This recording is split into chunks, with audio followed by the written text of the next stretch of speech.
حضور پاک کی حدیث ہے، جب تیری حیا ختم ہو جائے تو جو چاہے وہ کر۔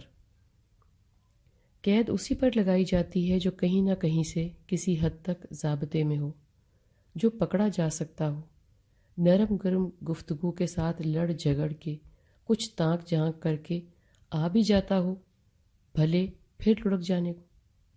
یعنی دوپٹہ ڈھلکا ہوا ہے، شانوں پہ رکھ لو، مگر دوپٹہ ہو تو نہ، ایک بڑا سوالیہ نشان ہے۔ اصل مسئلہ ہے گرفت میں رہنا۔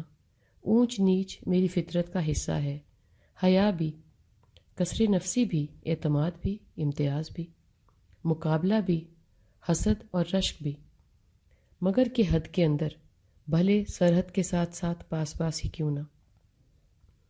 مگر شفقت کا ہاتھ تبھی کسی کم ظرف اور کم بخت تک بڑھتا ہے جب تک اس کے بے حیا وجود کی خستہ عمارت کے کسی کونے میں حیا سسکیاں لیتی پکارتی ہو۔ حیا کا حدود اربا صرف لباس نہیں، بلکہ چلتی سانس کے متعلق ہر شعبے کی لپیٹ اس سے شروع ہوتی ہے۔ زبان کی لمبائی اور قمیض کی اونچائی دونوں کے لیے ہے، نثر کی کشادگی اور ذہن کی تنگی، احساسات کی کمی اور جذبات کی زیادتی، سب میم سے مناسب ہوں تو حیث حیا کے دائرے میں ہیں۔ جب حیا ختم ہو جائے تو انسان کی زندگی کا ظاہری اور باطنی حسن 2 دن کے بھوکے کی پھٹی جیب کی طرح ہو جاتا ہے۔ اول تو اس میں کچھ سماتا ہی نہیں، اور کچھ آ بھی جائے تو ٹھہرتی نظر نہیں آتی۔ حیا کیا ہے، کیوں ہے کہ نہیں ہے، ختم تو ہو جاتی ہے، کیا منگائی اور مانگی بھی جا سکتی ہے؟ حیا فطرت ہے، بشر کی ضرورت ہے، بندے کی حصی طاقت ہے، وجود کی مانگ ہے۔ فطرتاً ہم میں حیا کا احساس ختم نہیں ہوتا، مگر اس حد تک سلا دیا جاتا ہے کہ اس کا نہ ہونا ہی معلوم پڑتا ہے۔ حیا کا حصار بندے کی بہت بڑی طاقت ہے۔ حیا زندگی کے توازن کا نام ہے۔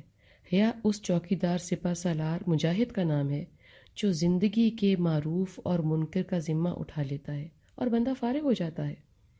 کائنات کی جس ڈگر پر بھی قدم رکھے بے خطر محافظ ساتھ ہے جو آگاہ کرتا رہتا ہے کہ کس جگہ، کس سمت، کتنی دیر اور کیسے کیسے قدم اٹھانا ہے اور کیسے کیسے قدم رکھنا ہے۔ رستہ ظاہر سیدھا دکھتا ہے، مگر حیا تقاضا کرتی ہے کہ نہیں ہے۔ تو جب آپ نہیں اور ہاں کے امتیاز پہ کھڑے ہیں تو ہو گیا نا بیڑا پار۔ بیڑا غرق کب ہونے لگتا ہے؟ جب حیا نام کا چوکیدار، سپاہی، محافظ استعفیٰ دے دے اور چوکی خالی ہو جائے اور آپ آ جائیں چلتی سڑک کے بیچوں بیچ، بے یاد و مددگار۔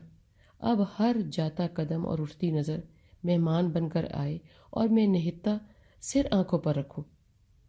اب یہ عزت و حیا کا غرق ہوا بیڑا سمندر کی تہہ کو جانے لگتا ہے۔ جب سر سے سایہ اٹھ جائے، چھت اڑ جائے اور زمین بقلم خود کھسکا لی جائے تو یہ بندہ ناچیز کا فانی وجود سیلاب دھوپ اور تند ہوا اور کنکروں کی بارش کے سپرد بیک وقت ہو جاتا ہے، اور نہ وقت کچھ کر سکتا ہے اور نہ اس کا میں خود کچھ کر سکتا ہوں۔ حیا ایک تحفہ ہے جو مجھے ملا تھا تو میں اشرف کہلایا تھا۔